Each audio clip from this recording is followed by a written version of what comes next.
Okay. Roger, we do have a quorum. It is 6:03 on Thursday, May 19th, 2022.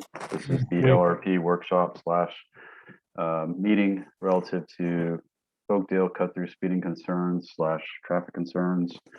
I believe it's an issue that you have previously spoken about. And yes. Could you just make a note for me who's missing here from the committee? Lloyd is not on, and George wrote. Just the two. Okay, thanks. Yeah, but we do have 5 out of the 7. The format of tonight, I've listed in the chat box. What we'll do is we'll start off with the presentation, just so everybody has the facts. Then we'll get into the written communication or public comment that the town has received prior to tonight's meeting. Then we can open it up to public comment. We're going to limit it to 3 minutes. And then after that, we'll go ahead and close public comment and the chat and open up for LRP discussion. The purpose of that is for them as a committee to discuss the issues, discuss what has been raised tonight, and try to come up with a game plan or recommendation to town council. Now, right now, it is planned to be discussed with town council on May 26th, and that is at 6 p.m. So with that said, again, if you're not speaking or if you're not presenting or asking a question, I would ask that you go ahead and mute right now.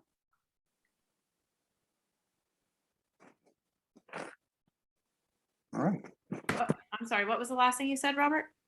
If you could please mute. Oh, gotcha. Sorry. It's all right. So again, tonight we're here to discuss what's been previously presented at 2 separate public workshops. Those that attended those public workshops, I think I see most of you on here tonight. But just from the staff standpoint, we have myself, Robert Smith, town manager. We have John Fitzgibbon, who is the contracted town engineer, as well as Tanya Elliott Moore, who is the public works director. Also, we have on with us tonight, sorry, I'm admitting some more people, is Sergeant Jason Bonk, who's representing the Windermere Police Department. Chief was unable to make it tonight because he is at the Seminole County Police Officers Memorial. So it brings us tonight is again the continuous issue that we've discussed probably since 2014, and then we studied in 2018, is the cut-through traffic issue. And what we're talking about cut-through is not just origin destination, where 75% of the traffic that's coming through town is not originating in town, it's coming from pretty much Horizons West, cutting over to the east. But what we're talking about tonight is the actual cut-through that people are, they're frustrated, they don't want to stay on Main Street. So what they're doing is they're using the ancillary roadways in the southeast quadrant. Now we're just talking specifically about the southeast quadrant tonight, because that's where a lot of the issues have been raised as concerns. I understand there's still some issues over in the northeast quadrant, and we're actually doing a traffic study over at 5th and Lake. I'm going to go ahead and meet you there, Roger, just in case. So out of the 2 public hearings, after the presentation, I'll just give you an overview of what was discussed, what were some of the issues, what were some of the solutions that some of the residents have come up with or suggested. And then you can hear from the residents themselves, and then we'll turn it over to LRP. But again, the original presentation was on April 15th by myself and the staff. And again, what we're looking at here, if everybody can see my screen, is the southeast quadrant. And the northern terminus of the quadrant would be 6th Avenue, and the western area would be Main Street, with the east being bordered by Lake Bessie. So the town has done several internal studies, and by internal studies, we have the stakes on the ground. So when you run over them, it'll capture the speed and capture again the amount of traffic that's coming through here. And we most recently did it, and I apologize, but I have to move over some of the open boxes so I can see it. We started in January 1st of 2022 and ended on February 14th of 2022. So that was a total amount of 34 days. So out of those 34 days, and typically you want to do traffic studies and traffic analysis during the January, February, March time period, because again, you have the snowbirds down and traffic or school is still in session. And that's where you typically get the most traffic counts. 89% of the people that were driving those roadways were within the normal. And what I mean by norm, that is below 5 miles an hour over the speed limit. And we'll get to that. Why is that a magical number? And it's typically 85%, but 89% of the people were actually doing the speed limit. The total count was 8,085, so that was an average of 230 cars per day. 77% were on the weekday and 23% were on the weekends. We had 10 anomalies, and as Chief indicated in past meetings, and Sergeant Ponk can probably attest to, is the anomalies are typically created by when two cars pass each other at the same exact time.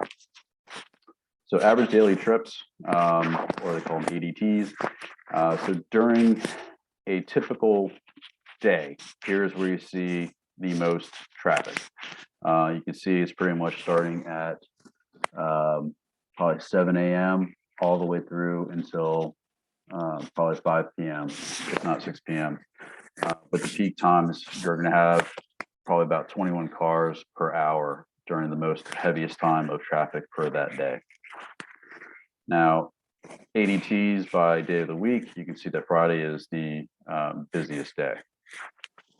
And as far as speeds, as we indicated before, 89% were within the speed limit. Again, going from 15 to 20 miles an hour, and you can see below the 20, here's the number here, and then you see the other ones that are beyond that point. But 89% were actually within the speed limit. And people ask, why can't you write a ticket for anything that's over 15 miles an hour? There is a state law that you cannot, because of the radar and because of the fact that there's a calibration or the discrepancies that they have, you cannot write a ticket for anything that's more than or less than 5 miles an hour. So anything that's 21 and up, they're able to go ahead and write a ticket. In addition to that, again, well, here's pretty much when I asked Chief to provide some comments. He could, as you can see, the vehicle speeds are within the 85th percentile range continuously, and more recently even higher at 89%, which is excellent from a data standpoint. Occasionally we will have some anomalies with super high speeds, which indicates two opposing vehicles striking the device at similar times per factory instructions. On one occasion, the counter tubes were pulled apart, so we couldn't get an accurate speed, but still received an overall number. The recent data is showing 34 days of activity, which is the longest we have collected the data for pretty much to date. And so what's this magical number? Why do they say 85th percentile? Well, the 85th percentile speed is the speed at or below which 85% of the drivers will operate with open and favorable conditions. The assumption underlying the 85th percentile speed is that most drivers will operate their vehicle at speeds they perceive to be safe. Speed limits set above or below the 85th percentile will create an unsafe condition due to the speed differential, as some drivers adhere strictly to the law while other drivers are naturally induced speed. Traffic engineers use the 85th percentile as a standard to set the speed limit at a safe speed, minimizing crashes and promoting uniform traffic flow along the corridor. So what influences the 85th percentile? Again, it's going to be lane and shoulder configurations, presence of vertical or horizontal curves, sight distance and obstructions, presence of surrounding developments to the street, access management characteristics, and median turn lane configurations. Again, dirt road, it's not very wide at some points, so that's always going to have an impact on that 85th percentile. So in previous studies that we've done, we did one in May of 2021, and it was only for a couple of days, 5 days. Total counts was 1122, average was 224 per day, and 85% were within that norm.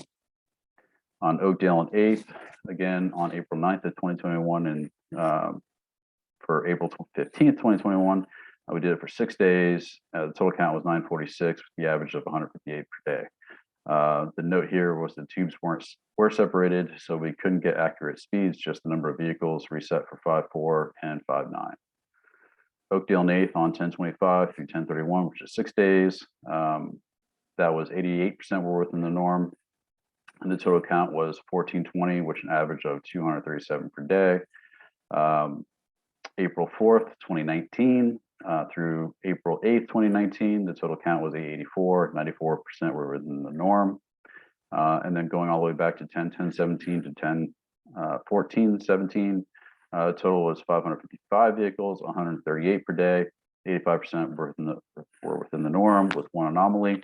And I do want to say that 138 was just one tube. We didn't have two tubes out there, so it was only counting one flow of traffic one way.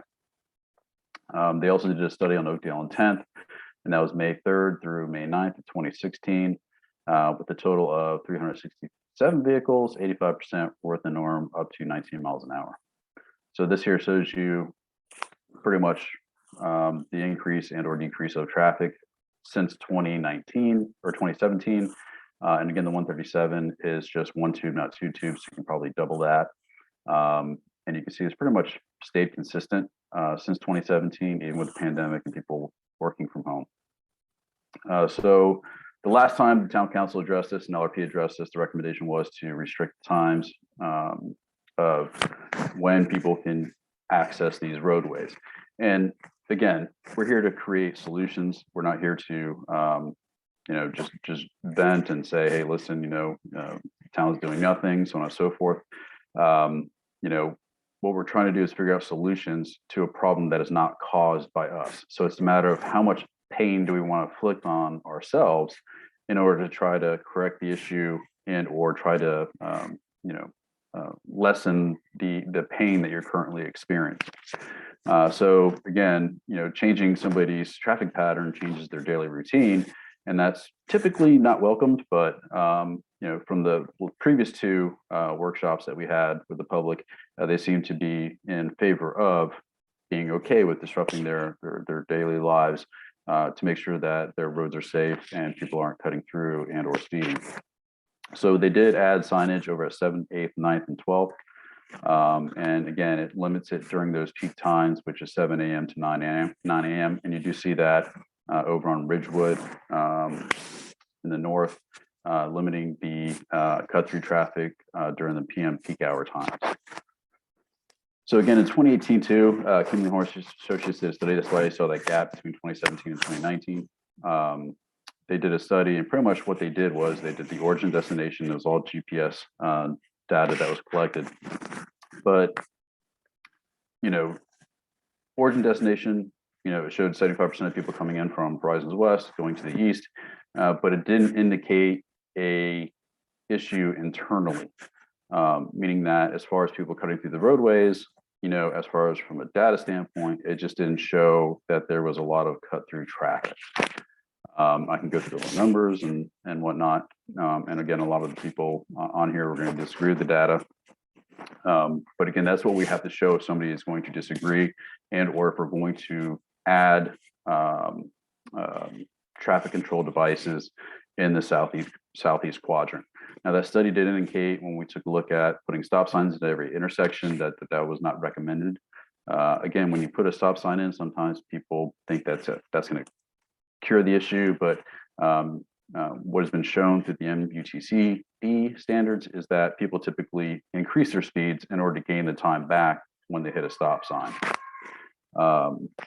But some discussion items that we can have tonight, and again, this first one always gets people, is that typically what you look at for a single family home, for how many trips per day for a single family home is 10.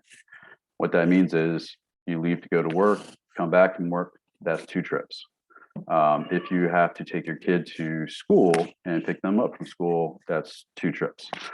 So that you're at 4 right now. If your significant other works, they leave, come back, so it adds up, especially if you're running errands, going to the grocery store. And sorry if you hear my kids in the background, but it's dinner time, and I'm guessing they're not liking what I gave them, but I digress.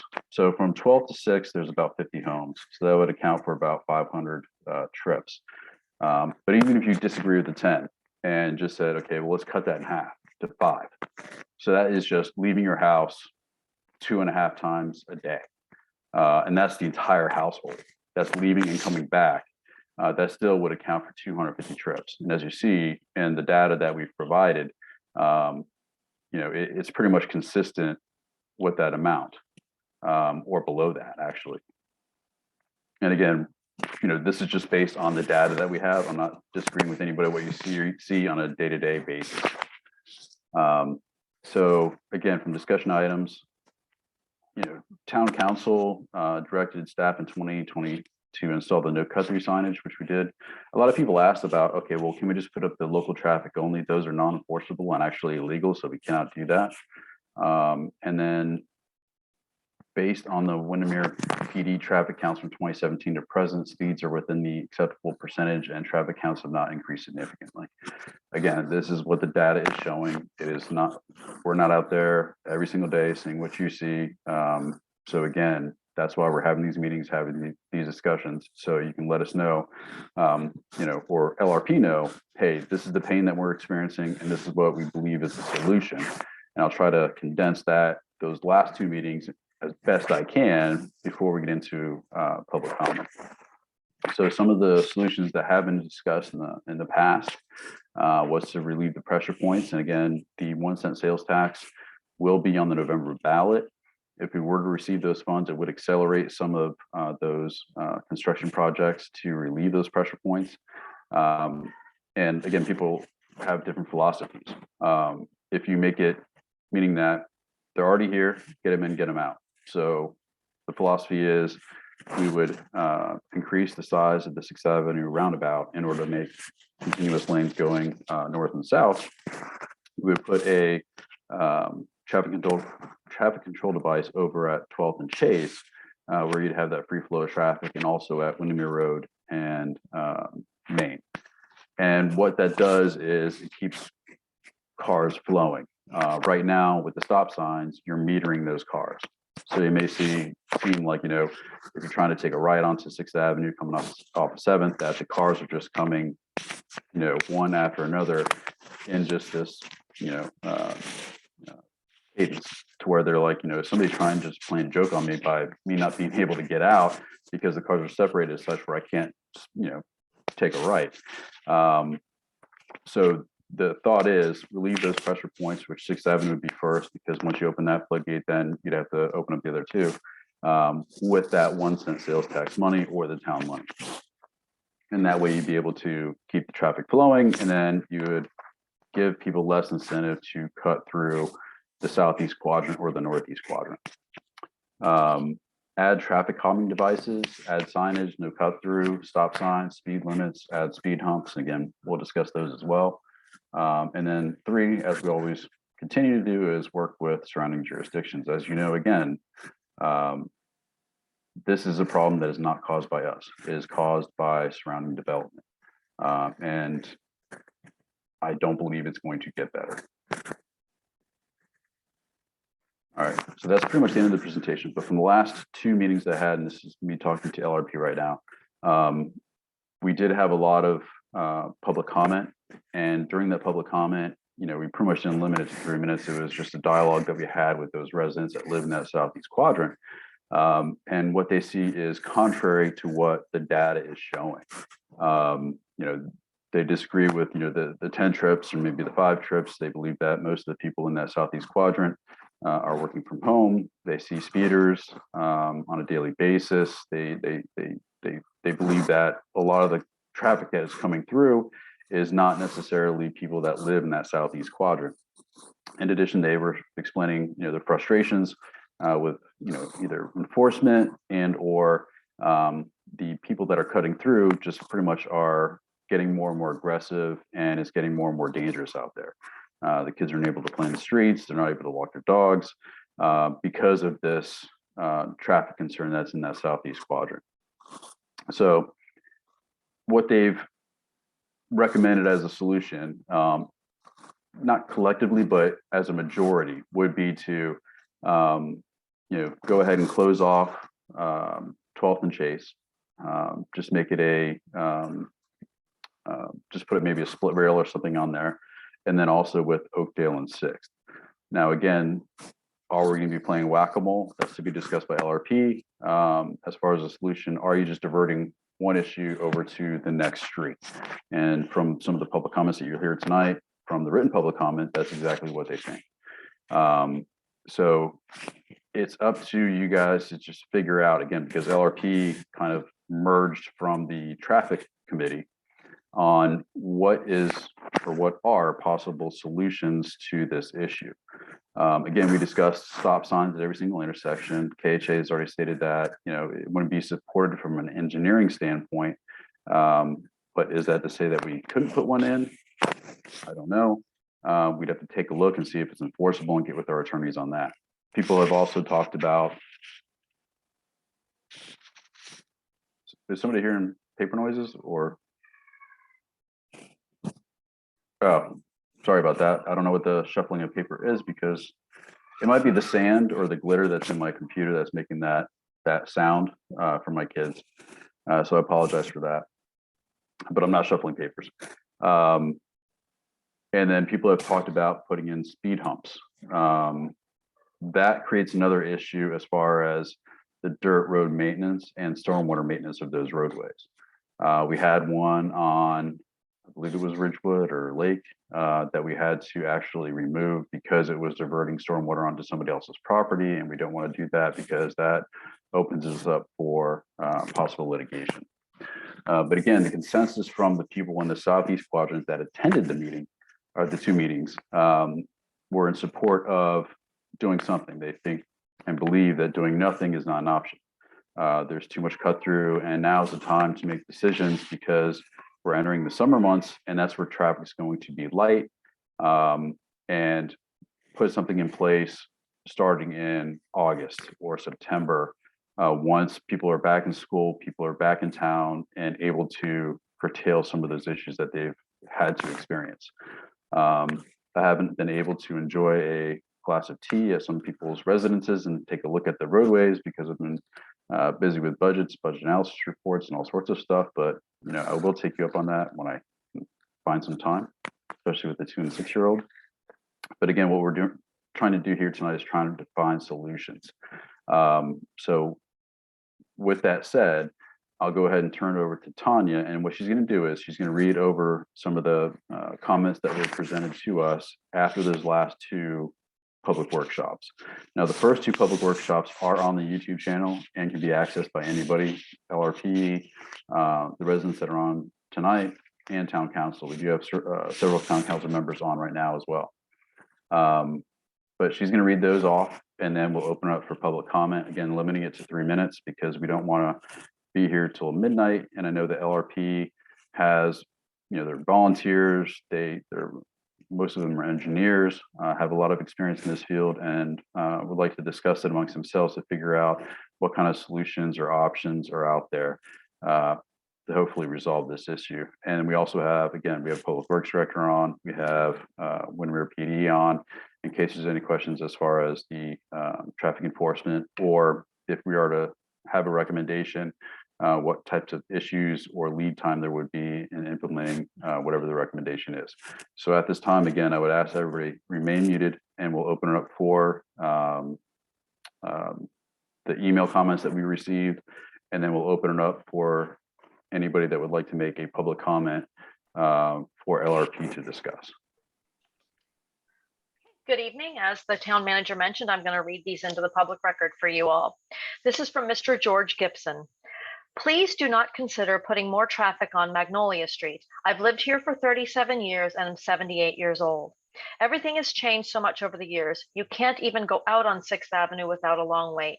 We already have enough traffic on Magnolia Street. Please do not make it any worse than it is. Thank you, George Gibson, 625 Magnolia Street. Next one. Robert Smith, Town Manager. I have just learned that the Long Range Planning Committee is planning to shut off Oakdale at 6th Street and reroute their cut-through traffic to Magnolia Street. This is not a solution. You are only moving the problem to the next street and placing the same problem elsewhere to other good long-term Windermere residents. We are tax-paying residents just like the residents on Oakdale. We do not deserve to inherit their problem. What will you do when traffic starts backing up on dead-end Magnolia? Also, some of the homes on Magnolia are closer to the street than Oakdale, consequently more impact to residents. We already have our own share of cut-through traffic, which has never been monitored, or solutions offered by the town for cars that daily race down Magnolia and never stop at the traffic sign. Now the town wants to give Magnolia more cut-through traffic. Are you kidding? Please reject the plan to use Magnolia Street to solve the town's traffic problems. This is an example of unprofessional planning, or really no logical planning at all, and is a result of the residents on Oakdale coming together to solve their problem, which is fine, but don't just move the problem to the next street. Also, when the town has any activities on Conroy, we get all the traffic, but never one police car to monitor the drivers racing through our community. Magnolians reject this ridiculous non-solution. Come on, planners, you can do better than this. You need to address the larger area rather than focus on one street as the solution. Kathleen Clare, resident for 19 years. From Nancy Nix. Hi, Robert. I understand there's going to be a workshop on Thursday, May 19th, 2022 to discuss the Oakdale Street traffic issues. I will be out of town and unable to attend. I do want to make sure that my thoughts are shared with you regarding some of the recommendations. I understand there are 3 options being considered. Number 1, closing off Oakdale Street at 6th Avenue. Number 2, closing off all streets at 6th Avenue, 7th, Bessie, Magnolia, Oakdale. 3, do nothing. Regarding number 1, this will only lead traffic to the next possible cut-through route, which is Magnolia. Besides creating havoc on Magnolia for 2 blocks, the traffic will dead end on 8th Avenue and then turn right on 8th and turn left and be right back on Oakdale. Or traffic can turn left on 8th and right on East Boulevard to 9th Avenue and still get on Oakdale.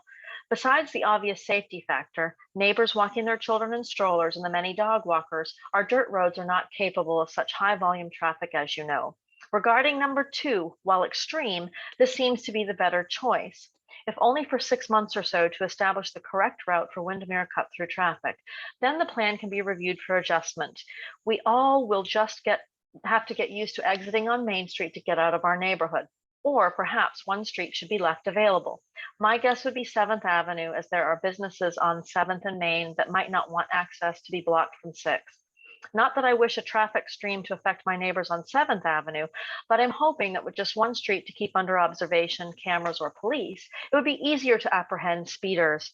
Regarding number 3, this should not be considered at all. We need to do something. I hope the devoted volunteers on the LRP board and the commissioners will be able to come up with something we can all live with.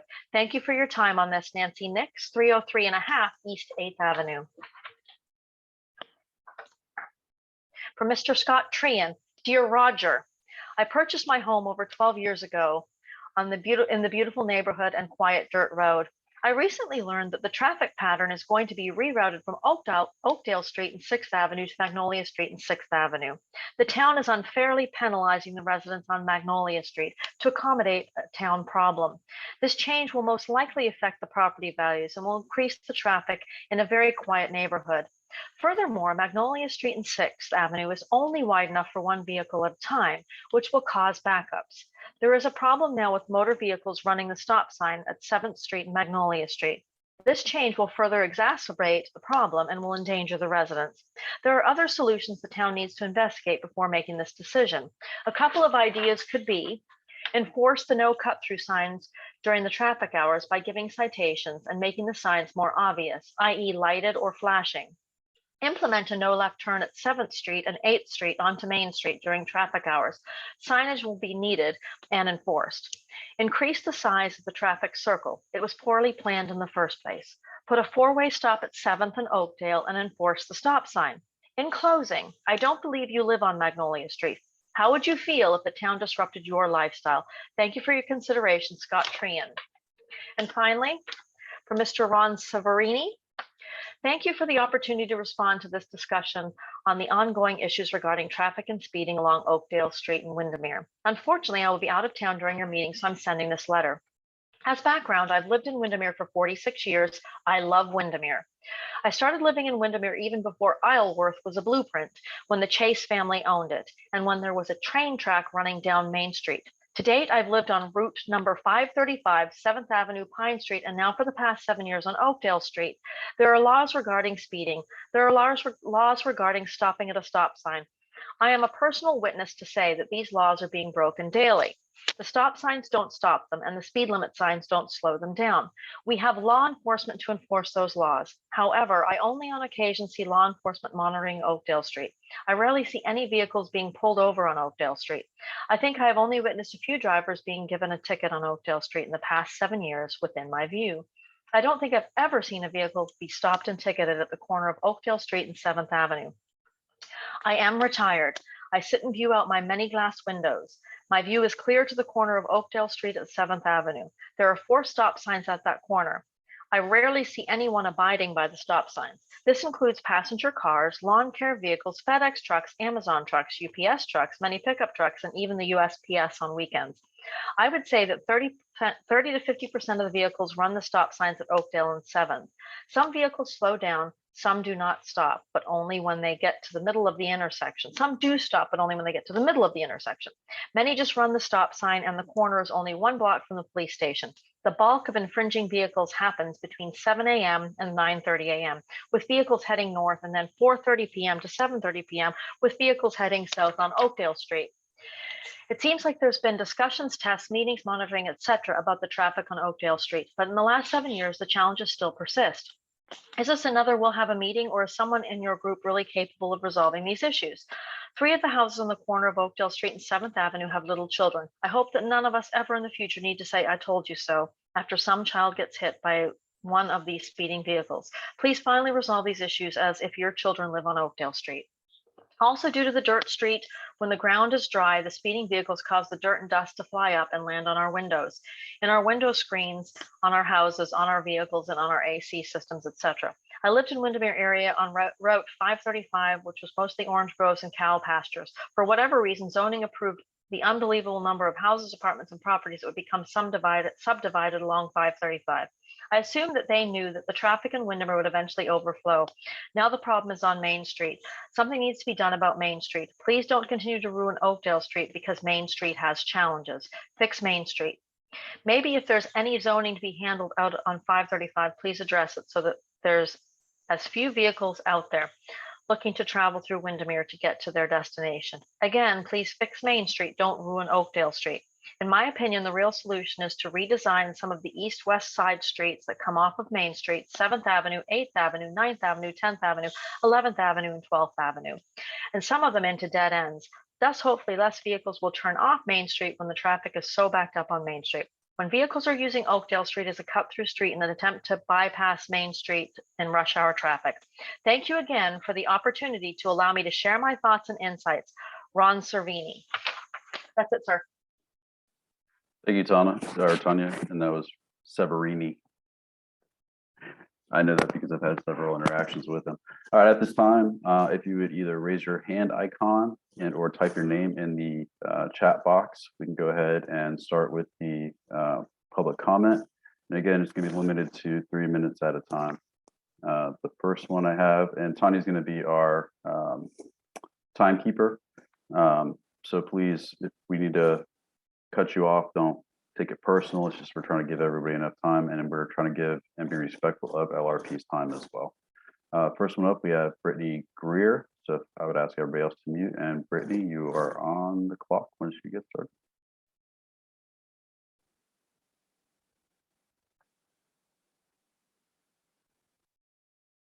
Brittany?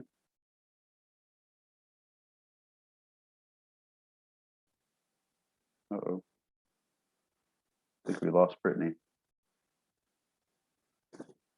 All right. Other public comment. All right. Scott T. Yeah, hi, Scott Tran. I'll tell you what, I'll turn my camera on so you can see me. I want to thank you. You did a fantastic job presenting. Very well done. This is what I do for a living, so nicely done.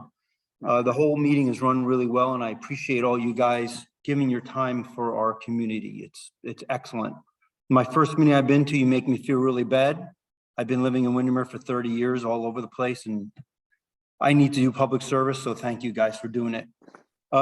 Just in consideration, this is a really bad problem. Like I said, I've lived here a really long time and I've seen it grow, and I don't know what the real solution would be. And I would help any way I could, but I think just looking at it logically, the traffic circles are really small, right? If you look at most circles and you look at how it works, I've traveled all over the world, and if you go to the UK, the circles are huge and you would never get a backup. And I realize we don't have the land to do that, but if we could somehow make those circles a little bit bigger, I think it would relieve some of the stress at that intersection right in front of the police station. Because the cars don't have time to get out, they don't have time to come back in, so it makes it more difficult. Moving the pattern or making a no left turn or a no turn at Oakdale would of course put more traffic on Magnolia. Magnolia people would complain, then we'll go back one more street. So that's probably not a good idea either. Because like I said, I lived here 12 years and I see people going through the stop sign all the time, and people walking their dogs almost get hit, and it's just, the stop signs just don't work. And with the single lane road, it makes it difficult. So I don't really have any suggestions for you. I'd be glad to help. I just don't know what it would be. This is a difficult job, but I really just wanted to say thank you guys. It's a tough job, and I appreciate you donating your time to our community. So, and Robert, again, you did a nice job presenting. Thanks for doing that. Thank you, Scott. And again, that's one of the things that we have looked at is the enhancement of the 6th Avenue roundabout. We do have a little room to go out a little bit, or maybe to the northwest, but we do have the opportunity to remove some of the interior brick to, again, make those other lanes. So we have taken a look at that, and we're also working with the developer of the 500 block. But thank you for your comments and your kind words. Brandy, you're next. Brandy Haynes. Yeah, and I want to let you know Brittany's back on now too, but Okay. so just, general comments, I understand all the ones that were read into the record are from people on Magnolia Street, and I haven't had a chance to talk to very many on that, but from all my talks with neighbors down Oakdale Street, and I'm sure they'll hear this as well, it's not our intent at all to push the traffic to Magnolia Street. Everyone I've talked to is pretty much in agreement that we should close off all of the intersections at 6th, including Magnolia and Bessie and 7th Avenue, because we don't want to see any of this problem pushed on to any other residents. There's been pretty good general consensus from the majority of the people that I've talked to, which is actually about 32 of them. So I'm sure you'll be hearing from them, if not tonight, that everyone's in favor of closing off, from what I mostly have heard, a minimum of those 4 streets, and then maybe, down at 12th as well. Others are also willing to close off everything and only have 1 or 2 locations of egress and ingress into the neighborhood. The number one being, of course, 7th Street, because, we do have the Paramore building there with an entrance from the side and 2 parking spots for the hair salon there, as well as the art studio that we wouldn't want to impact their businesses in any way. I've been doing this since 2017, coming to these meetings, and other than our 4 signs that say no right turns, that's the only thing we've done. So the problem with adding more no turn signs is that we need the police to be able to constantly enforce it, and that's really not feasible. So I think that if we close off the streets, we're going to have, much better control of that, because the police just can't be out there all the time. It's not realistic. The stop signs, we already know that, on my intersection, they blow through them. So adding more stop signs isn't going to change anything. I'm all for the speed bump idea, but I'd much prefer just to see the roads closed off and, make some sort of recommendation that we can keep this moving forward without us getting stuck talking in circles and it being another 2-3 years before something's actually closed and we start seeing things, because we can't have someone's child or pet or even, an adult get hurt because of the traffic that comes through there. Many of my neighbors are starting to record things and keep track of how fast things are going. I have cameras taking pictures of license plates and whatever else for the ridiculous that goes on. But somebody's either going to end up in an altercation or somebody's going to end up physically hurt. And then there's no excuse for it to go 5 years now and it to go even longer. Something just needs to happen. So that's me and Rick's opinion, because of course he's here, but that's all. Thank you, Brandy. Yeah. And just so everybody understands too, the options that were provided to LRP as far as discussion items were provided by the public as solutions. So I don't want anything that was said prior to this meeting to be seen as a staff recommendation, because again, we're just trying to collectively get some data from those that have to deal with it on a day-to-day basis and compare that with the data. But from all the input and also your discussions, then we'll take that to town council. So if anybody on here is thinking that we're pushing this one direction or another, no, we're here to listen to the residents, get your feedback, and then have LRP digest that with the data and then make a recommendation. The next one I have is Frank. Hey, this is Frank Chase, 935 Oakdale Street. I just want to echo basically what Brandy said, that I agree with closing all the roads on 6th Avenue and looking at 12th Street as well. And I agree something needs to be done. I've been saying it and coming to meetings also since this started. So, and I also want to thank the police for coming out and working extra hard on our street in the last few months while we've been having these meetings again. So, but something needs to happen, not just push it on down the road. It needs to happen now. So I agree about somebody's going to get hurt or killed if it's not taken care of. That's all I have. Thanks. Thanks, Brian. All right, Melissa. Hi, good evening, Robert. Thank you for the opportunity to speak. Yes, ma'am. I'm Melissa Levine, my husband Weldon Levine. We live at 419 East 7th Avenue. We're participating in these meetings mostly for our 7-year-old daughter and all of her little friends that are in town. And so it's made this a wonderful place to move to.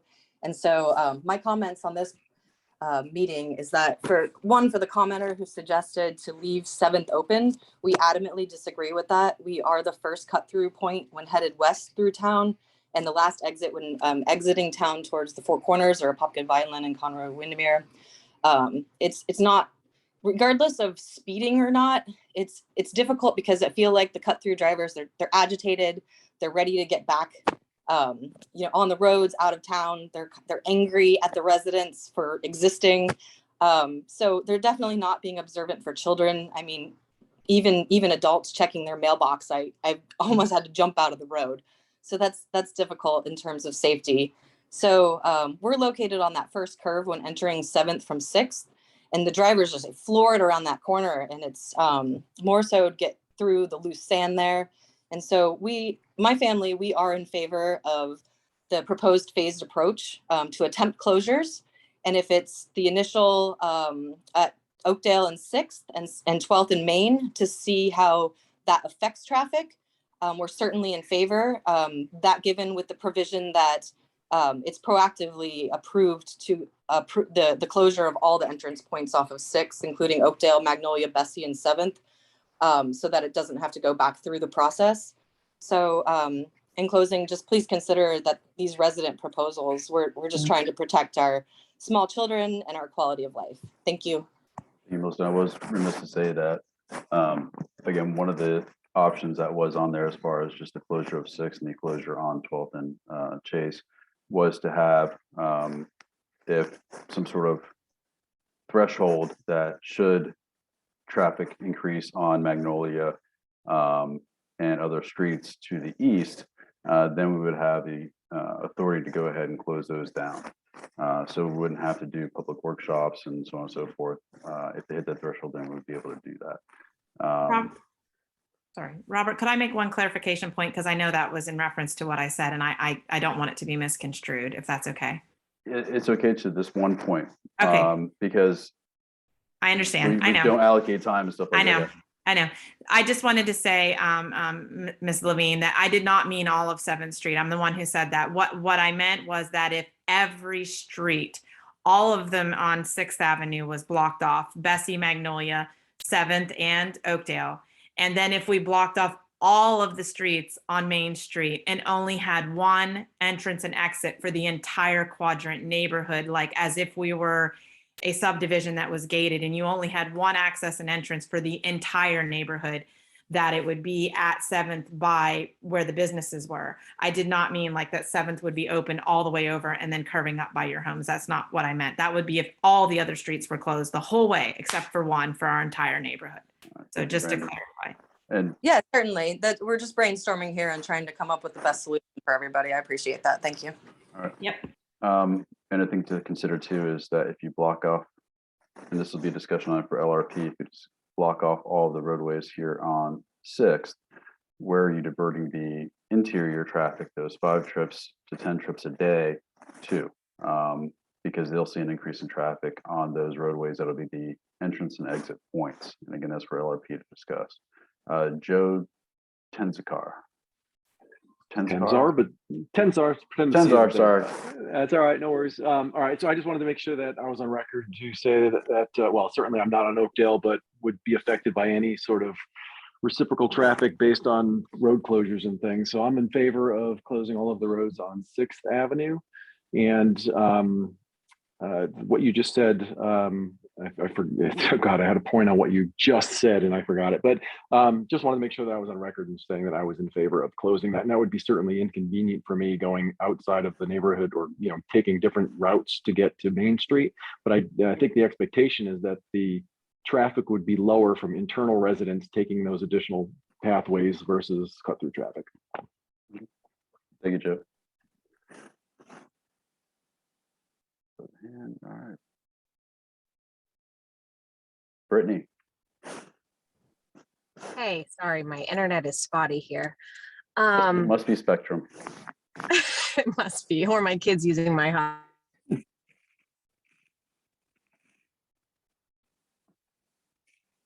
Oh no, did we lose her? Brittany, are you there? I'll text her again.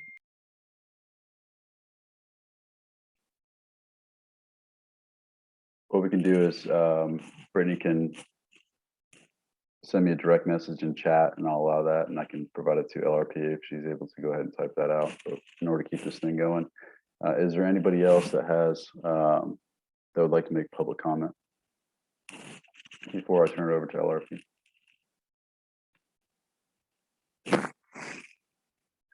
All right, with the exception of Brittany, at this time, okay, Amy's phone.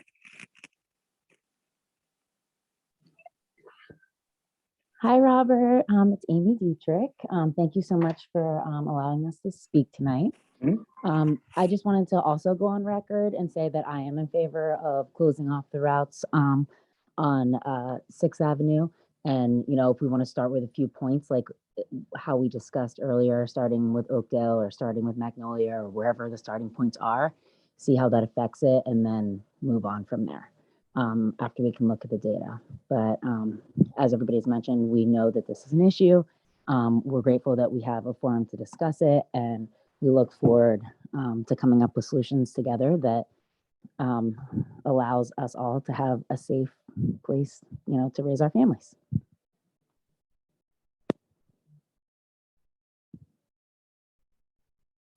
Thank you, Amy. Anything further from the public? If not, we'll move over to the formal discussion from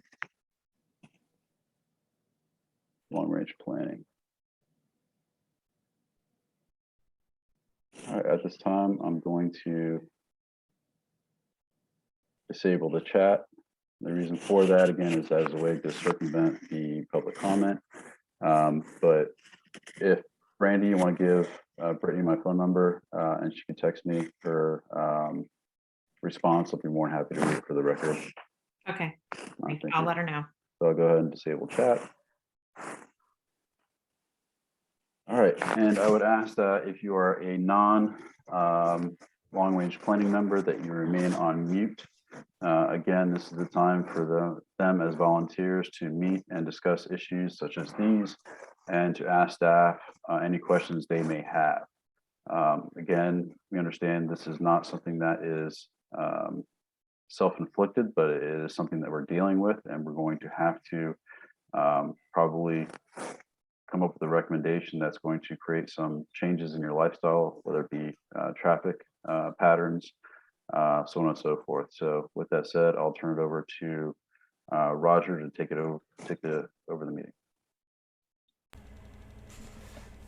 Okay, could I ask all the LRP members to unmute? And let's just go through a discussion.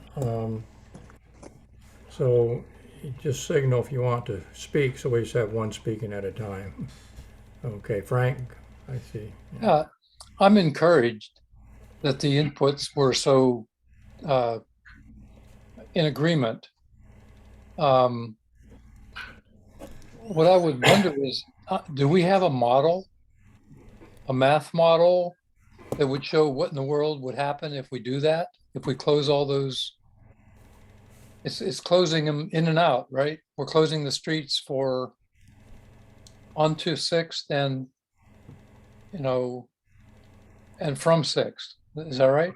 If you closed all the access streets at 6, right, they'd all be closed coming in or out. They'd be. So they'd be I like. assume there would be emergency provisions for, police and fire.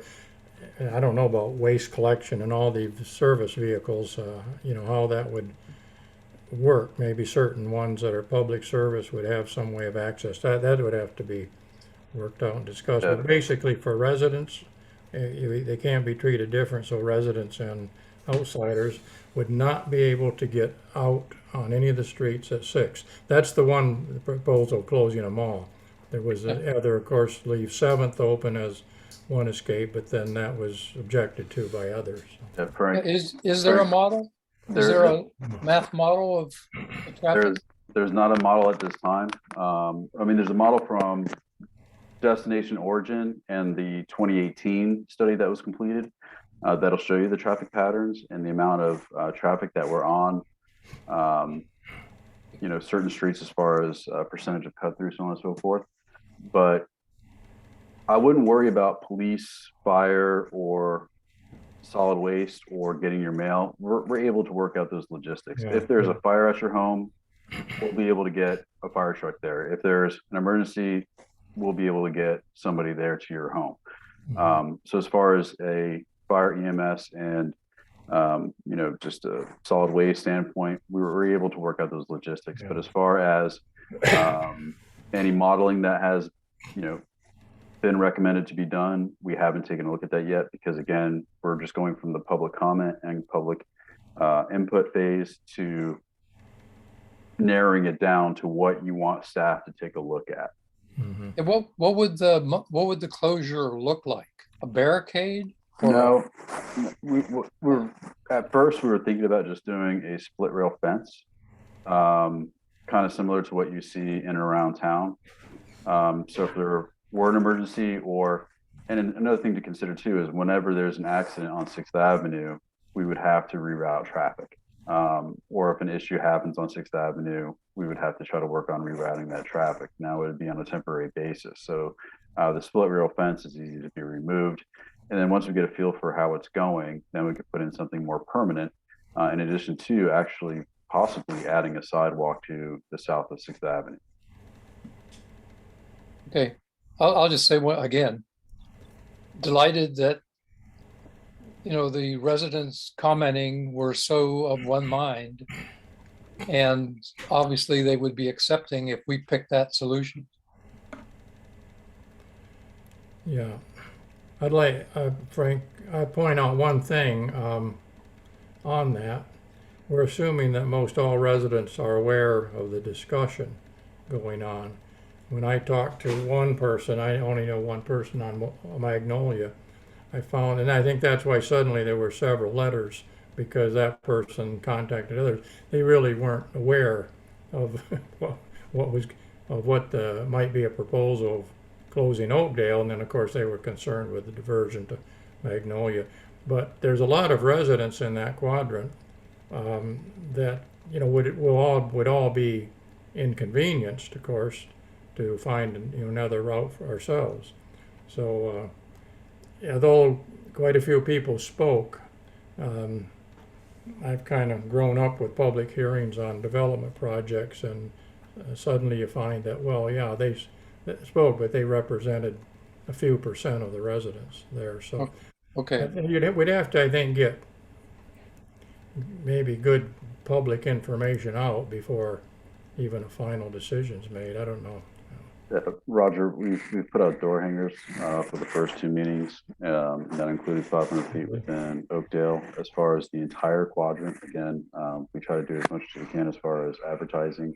It's the, you know, making a horse drink. You just can't. We hear this all the time. Yeah. You know, some people are really active into their local community, but some are just reactive to where the minute a stop sign goes up, the minute a road is closed, then they react and they come out and speak. Right. That's what I think. My point, we'll find some of that reaction. Yeah, just Don't you think Brittany, yeah. Brittany, or sorry, Greg, or George, just so I can get this out, it's the last final public comment, and this is from Brittany. She did text me, and I will send it over to Dorothy. I just wanted to say that I think it is important to look at the big picture, but also we have to start somewhere. If we can start with shutting off all of 6th, let's do it. But if not, let's start on Oakdale. I know the numbers are correct, but it doesn't show what we deal with daily. I lived in town my whole life. We are 4 generations of living here with my kids. Do not know the Windermere I knew and never will. They can't enjoy the dirt roads or the nice walks, but we have to try and fix this problem. That is only going to get worse with new development, and there are many more coming. And that is the end of her public comment. Okay, thanks. All right, well, I guess my only thing is we've been talking about this for a long time. Why don't we just try one intersection and see what happens, and kind of like an experiment, and then move on from there?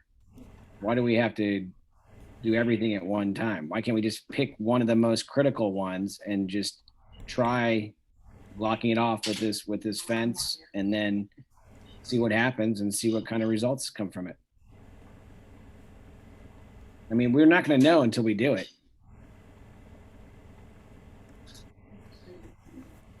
Any other member have some comments on that? Yeah, I think Greg has a comment. Yeah, I got my hand up. So I'm encouraged by the consistency of the speakers tonight about looking at all of 6th Avenue being closed. And George, my only concern about starting with one, whether that's 6th or 7th or Bessie, yeah, you can test it, but logic will just tell you that it is going to move and divert to one of the other streets. I mean, it's just people are going to come up, see that they can't go, they're going to just divert to the next, I think. And then the other comment I had is, and Robert, I love the quaint idea of split rail fence to like we have down by the church. My only concern there is in case of an emergency, if you got to get through, or how do we work with Public Works, and how do we work with the mail trucks, etc. But would it be feasible to put the no entrance signs, the stop sign like signs, no entrance signs in both directions? And the third one, do we have the ability to put cameras as a temporary test on those stop signs or those no entrance signs to record who does break that rule? And I wonder, sorry, this is long. I wonder if we do that, will we see the same person doing it over and over again? Are there repeat offenders that are the majority of the offenders? So sorry, a lot to unpack there. As far as enforcement, we're not able to do cameras for the enforcement. You do see that issue around the state when it comes to red light cameras. That has to be created an entire process in order to go through that. As far as signage, to be honest with you, I don't believe that people will adhere to that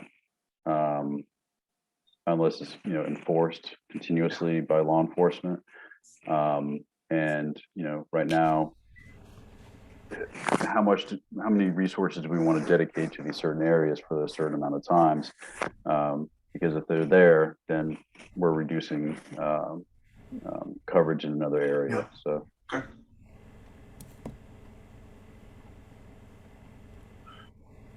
I believe Molly has her hand up. It's muted. Yeah. Hi. Yeah, I wanted to let everybody know that I live on Dirt Main, and I don't know, like 20 years ago or so, they, we closed off at Chase in Dirt Main, and we got rid of 99.9% of the cut through traffic that was coming off of Main even then. So closing it works. I know if you go down to Colonial, around like Colonial and OBG, there's neighborhoods there that have done the same thing, blocked off streets, and it's worked. We looked at this years ago, and I don't know why, but for some reason, the people that were living in there, that section, weren't in favor of the extra driving to get out, but it sounds like now they are. And so I think personally that this would work, and it's worth it doing. And maybe though, long range planning would like to take some time and do some workshops of their own to try to figure out what the barricades would look like, how it would be implemented, and talk to, excuse me, more of the neighbors, and just make sure everybody's in line with this. But it does work, and there isn't a math model probably, but I've seen it all over Orange County, and they're using it. Well, That's all I have.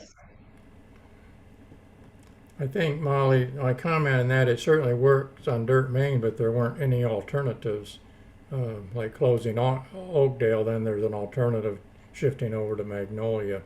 No, I'm saying, I'm sorry, Roger, I'm saying close off everything to 6, not only on that, not only on that side, but the other side as well, because they're having the same problems. Yeah, if you close them all, you'll solve that problem. You basically can't cut through that southeast quadrant then and get any place in either direction. As far as the workshop, the design, I think after a decision, say if a decision is made to close them, then long range planning and other committees could, look at proposed designs for the closures or that. They all have to be something you can quickly open for emergency vehicles, or like you say, if work is being done on 6th, you've got to divert traffic. So, but I think the first decision would be what's closed. I think one comment, closing 12th at Chase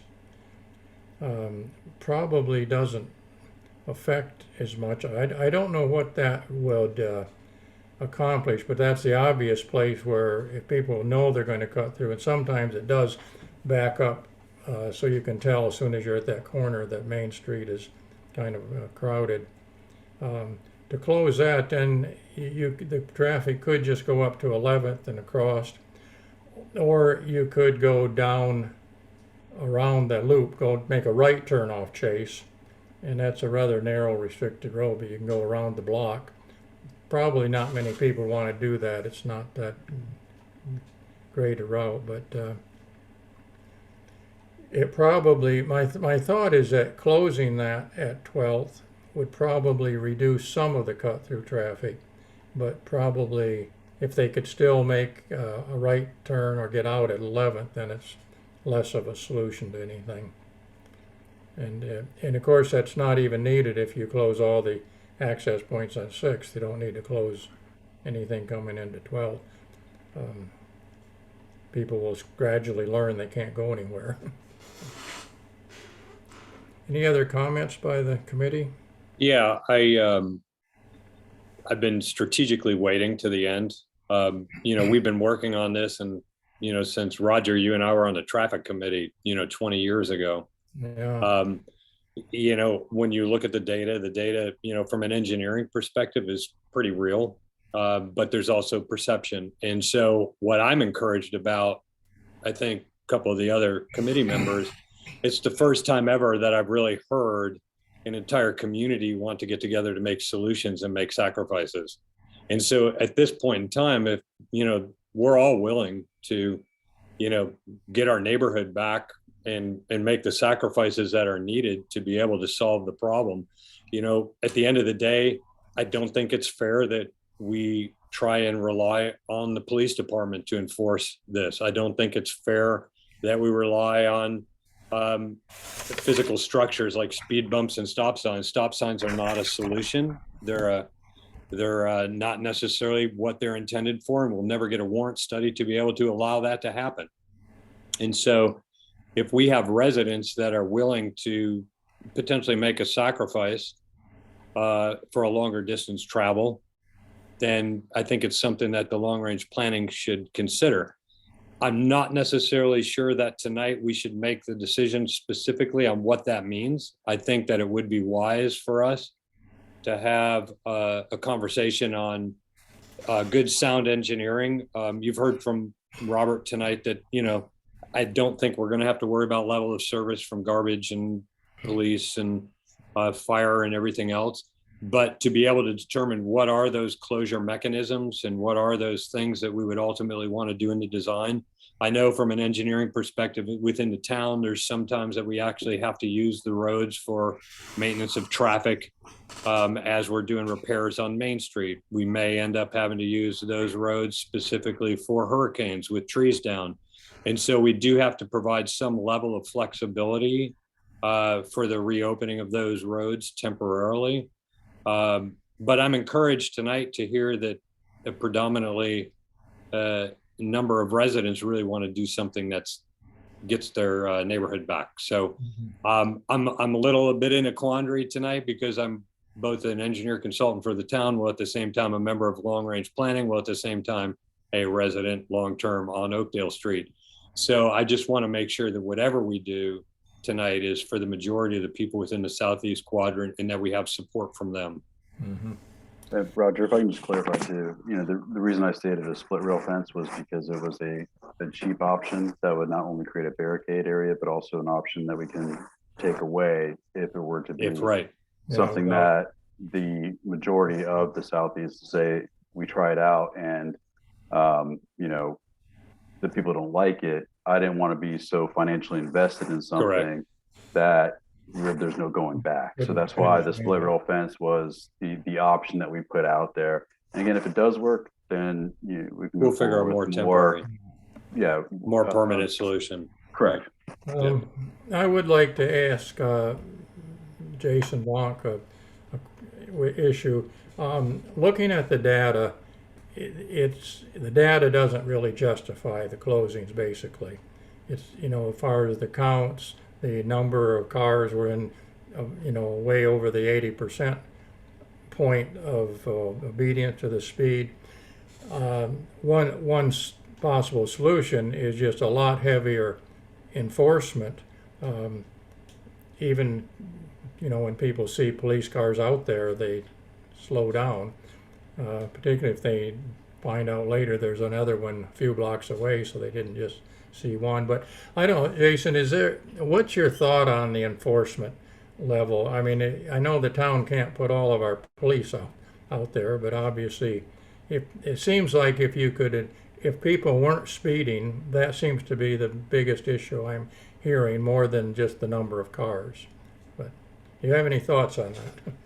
Yes, I mean, we can continue to do the enforcement, but it's only going to stop part of the problem, which is the speeding. It's not going to stop the actual cutting through traffic that's coming through from other areas that are non-residents.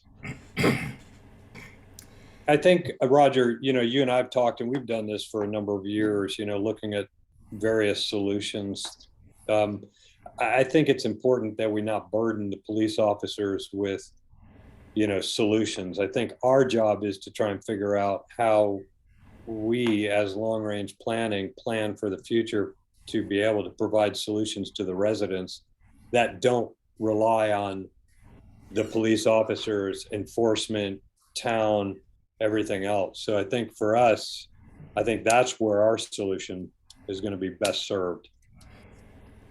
Yeah, I don't. And if we have residents that, you know, are all on board, and, you know, we've been working on this for a number of years, and really, to be honest with you, for the first time ever, I've actually heard a major, you know, number of residents that actually are in approval of the numerous things that we presented over the years. You know, we've always gotten kickback from residents that said, they didn't want to close this, or they didn't want to be inconvenienced, or they didn't want to do this. I think what I'm starting to see now is this movement, so to speak, that all of a sudden everybody's realizing I'm going to take a little bit of sacrifice to be able to get my neighborhood back. And that's what I'm hearing tonight from a number of residents, which is, encouraging that we can give a solution to the town through long range planning that doesn't burden them through staff and police.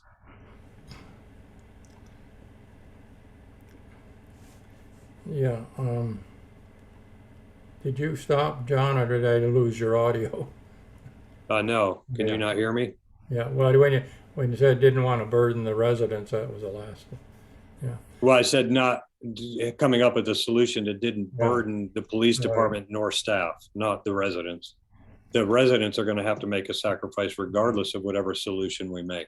What's the thought, because there's no traffic study showing this, if all the roads on 6th are closed, then wherever you live in that quadrant, you'll have to come down Main at the end of the day in the PM rush hour, or in the morning rush hour if you're returning, which would be worse. You'll have to make a left-hand turn into this quadrant. Anyone see any issues or problems with that? Well, I think making a left-hand turn off of Main Street into your neighborhood's a lot easier than trying to make a left-hand turn off of 6th Avenue. So, you're crossing over one lane. A lot of times with the stoppage, most people won't block intersections. So you certainly have a better opportunity to make a left turn off Main into that quadrant than you do making a left-hand turn off of 6th Avenue. Yeah, you count on people. If they're already almost stopped, they'll tend to stop and let you. Yeah, they'll gap. But normally. And Roger, if there's a motion as far as a recommendation, as far as, this is something that, LRP wants to further explore, is the closing of those roadways, then we've pretty much narrowed down what you want us to focus on. Then we'll be more than happy to work with our traffic engineers to see how the traffic flow will be diverted. And we will take the council on the 26th if this is the type of direction that but again, we can come back to you guys and to town council saying, hey, listen, this is the recommendation. This is what they want to look at. Now we just have to come up with the funds, and I have to get town council to approve those funds for that to happen. And I see that Bill Martini has his hand up. Councilmember Martini, I'm sorry. Yeah, thank you, Robert. Thank you all for your efforts and for attending tonight. I just want to touch on the additional time factor that a closing creates. On Ridgewood, we have the no right turn signs from 4 to 7 p.m. And they haven't cut down all of the traffic. We used to have 80 to 100 cars a day coming through here, and we're down to about 20 at this point. So the majority of people obey the signs. The ones that don't obey them are the ones that speed anyway. And so, but as far as additional travel time goes, when I'm coming home during the peak hours, I have to go an extra 2 or 3 blocks and then come back 2 or 3 blocks. And it literally adds only about 2 minutes to my commute time, even in heavy traffic. The traffic's consistently rolling. So as far as the safety versus inconvenience factor, I much prefer the lack of 60 to 80 additional cars going past my house every evening at a high rate of speed. I much prefer to have to use that extra couple of minutes to make that additional commute. It's, and that's what this is going to boil down to: safety versus convenience. And if these folks want a safe neighborhood, it's going to be a little inconvenient. But let me tell you, from my perspective, it's worth it. It's worth every minute, every additional minute that you spend commuting, rather than have somebody's child or pet or, family member run over. That was it. Thank you. It's a good point. One question on the traffic, and you being council, and Molly's on council. Before this goes to council, do you think the recommendation should be to have the traffic engineers at least look at it and see if they see anything on impacts or things that should be done? Or personally, no. We've traffic studied this thing to death. And, John just noted that you guys were on the traffic committee 20 years ago, and here we are 20 years later, looking for a solution. I say we take a stab at it. We give it a timeline for review. And if it works, great. If it doesn't work, let's try something else. I personally would not, I think that would be a step backwards. I think we have enough studies. Okay.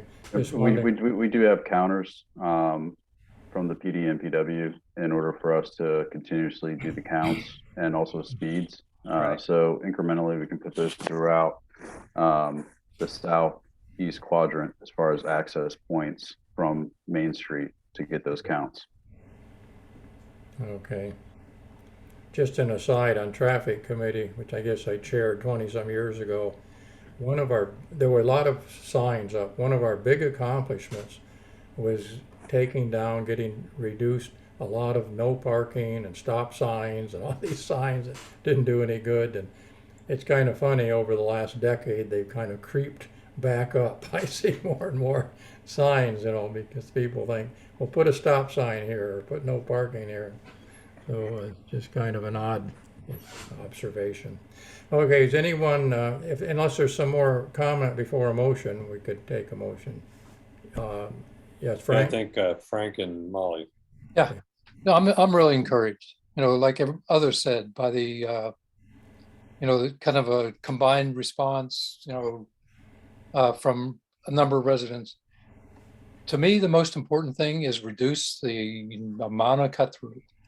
I don't get any nourishment out of the fact that people are only 5 miles over the speed limit. When I walk on these dirt roads on the west side here or anywhere, I'm fairly aware, but I'm somewhat oblivious to traffic. The kids are reducing the number of 20-mile-an-hour cars through residential area, to me, is the most important thing. Yeah, that speed applies to bikes too, Frank. Sorry about that. I repent. Okay, any other comments before I'll ask for someone to make? Yeah, I think Greg, go ahead. Molly was first. Your hand was up first. Okay. Okay, I just wanted to say, back in one of these many traffic engineering studies that we did, one of the items that was brought up at some point was that there was a concern that if you made it safer and closed off for that quadrant there, they may go to the other side of Maine.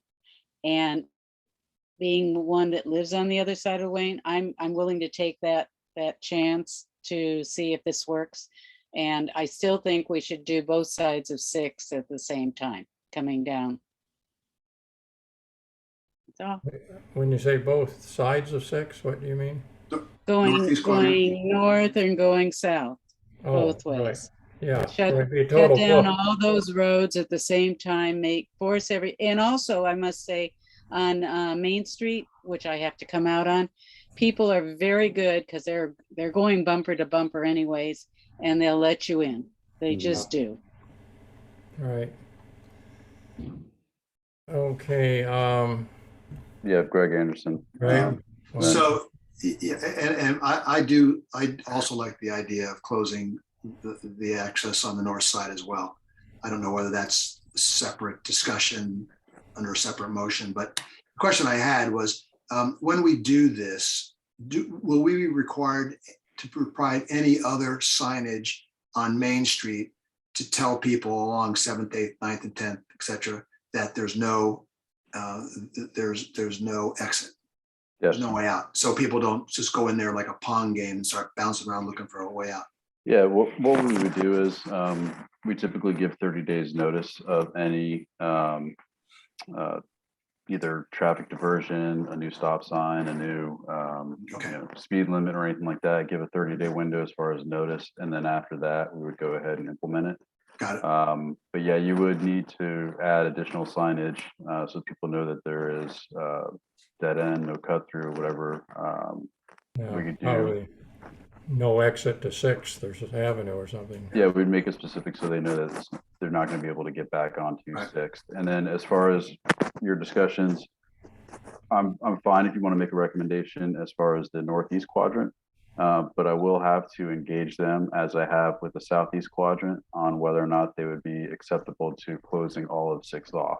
You never know who would be in support of it, who wouldn't be in support of it. Right now, we have a traffic counts that we just received last week on Fifth and Lake, and we still haven't had an opportunity to actually dive into that. But just for fairness for those residents in the northeast quadrant, if you were to make that motion for all of Sixth, which you have the ability to do, I would still probably need some public workshops to at least let them know and also get their input, which could be the same exact input that we're getting from the southeast quadrant. All right. Frank has his hand up. Yeah, one more. So I feel fairly certain if we make those closures, there's going to be more traffic, more cut through traffic off Main Street onto 8th and then down Forest. So there is a substantial amount of cut through traffic, not hundreds, but tens of cars daily that do that. And somebody's going to get hurt at the corner of 8th and Forest. Yeah, I'll go 8th to Forest and then to get to the roundabout that way. Yeah. You're right, there will be. Yeah, I guess from my perspective though, and for Molly's comment, I get what you're saying, but I do want to make sure that we're being respectful to the reason why we're here, which was that one southeast quadrant. And I just want to make sure that, as you and I and the long range planning are looking at decisions and moving forward, that we're at least answering the call for that. It does give us opportunity to take a quadrant, do it, and then look for, I think we need to be on the lookout to make sure that we have solutions that go wherever, you squeeze a hose and the water's going to go somewhere. And so we have to be vigilant to watch what happens as we do these kind of things. But until you actually squeeze the hose, you don't know where it's going to go. And so I think I don't want to convolute it to a much broader, bigger picture, because then we're talking about, what happens in the northeast quadrant and and everything else. But you know what I'm saying? Yep. So I think for us tonight, in the way that this was broached and brought to us, it's really a southeast quadrant issue that we're trying to solve. And then we also, as engineers in town and long range planning, we have to be vigilant on decisions that we make and what does that do to other areas. And then we got to be ready to address it quickly. I will say one difficulty people will find trying to divert around 8th up Forest and then back to the roundabout. It's very hard to get into the roundabout from that route, because the southbound traffic, it's all going around. It's either getting off at Main or going around to 6th Avenue. So there's very few breaks there. Well, the success of our roundabouts has been really the fact that we have 3 major intersections of traffic coming into them. Yeah. Not 4. If you have 4, then you don't get the gaps, because we only, so like when you look at 5th, we really only have 2 major intersections coming into a roundabout. So you have natural gaps. At 6th Avenue, you have not a lot of traffic coming in off of 6th Avenue from west to east. So you have the natural gaps that occur, and that's what makes our roundabout so successful. Because some of the traffic peels off at Main, so that gives a point for northbound Main. You can get around. I've never really used that as a cut through, but I have observed people waiting quite a while to get onto the roundabout from the west side of the roundabout. So, well, I think we can have someone frame a motion if someone feels inclined. Well, I'm going to recuse myself from the motion and voting. So whoever else wants to make a motion, I'll make a motion to put closure barriers along 6th Avenue at all accesses at 7th, Bessie, Magnolia, and Oakdale, stopping traffic in both directions. Okay. The only caveat I would add, should we add 12th to that as, which was part of the original conversation, because that is a major intersection point for decision-making for a lot of traffic. You mean coming in? Yeah, where you Over close to 12th. Oakdale from 12th? Yeah, where you close 12th as well, because that was one of the original intent was to do it at 12th and Oakdale based on. Yeah, a lot of traffic coming in from Chase, if they wanted to cut through, it would naturally go right through on 12th over to Oakdale. Yeah. So that, I don't know. That's a They major would- decision-making point for a lot of people. So that's the only question that I would ask is that. Initially, they won't find out that doesn't get them anywhere until they get up to 7th, and then. Well, that's Roger, I don't want to keep interrupting you guys, but there's a motion that you have a motion maker, and the further you get down this road of discussing, it kind of convolutes the motion. It does. So whether Mr. Anderson is friendly to that amendment to the motion as part of his original motion, then you would move forward with that, Greg, and then you would need a second. I am. Okay, so the motion on the floor from Mr. Anderson is to close the roadways in the southeast quadrant from 12th and Chase, which is indicated here, and then also Oakdale, Magnolia, Bessie, and 7th. Is there a second? I second. Okay, Frank seconded. All right. Okay, any further discussion on the motion? I'll just say if you want to make a separate motion after this one about 12th, we could deal with it that way too. So if there's no further discussion, if anyone's not in favor, it may be easier to count. Is Well, anyone? We can poll, and because we're gonna have to anyway because it's probably. virtual, but this motion does include 12th and Chase. Yeah. Well, this motion included the 12th. Okay, I didn't. Yes, sir. Yeah, I'm sorry. I didn't realize it did. Robert, did you also say 7th? Did I hear 7th Street? I'm sorry, I must have misspoke. It was Oakdale, Magnolia, Bessie, and then East 7th Avenue. Oh yeah, East 7th Avenue, which It is was, yeah, it was Oh, 7th got on 6th Avenue, Molly, not 7th Got it. on Main. Yeah. Okay, sorry. Thanks. Okay, so all the access points on 6th are included, and the exit in either direction on 12th and Chase. Is that right? Yes. correct. That'd be totally closed. Okay, that's the motion. And that's understood by the seconder of the motion too, so. You want to poll individually then, Robert, to get a better way of counting it? Yeah, at this time, we'll go ahead and begin voting with Mr. Anderson, Aye. Mr. Fitzgibbon, Abstain. Mr. Dubois, Aye. Mr. Gatlin, Aye. Mr. Krenz. Aye. Did I miss anybody? Nope. All right, motion passes, and we'll be taking this to town council at the workshop on May 26th. Okay, there's no role or anything LRP needs to do about that, then is there? Or would want to be? No, you made your recommendation. You feel free to attend and let your comments be known, but this is recorded and I'll be sharing it with the council members and reiterating exactly what we've discussed in the first two public workshops in addition to this one as well. Okay, thank you, committee. All right. Robert, if there's nothing further, I guess you can close the meeting. Motion to adjourn. Second. I can't make a motion. Okay. Thanks, all. All right, thank you. Everyone. Robert, thank you. Thank you Thank for you. Well done. leading that. I'd like to thank the public that are listened in on all of this too. Thank you all. I'll go ahead and start recording at this time. Okay.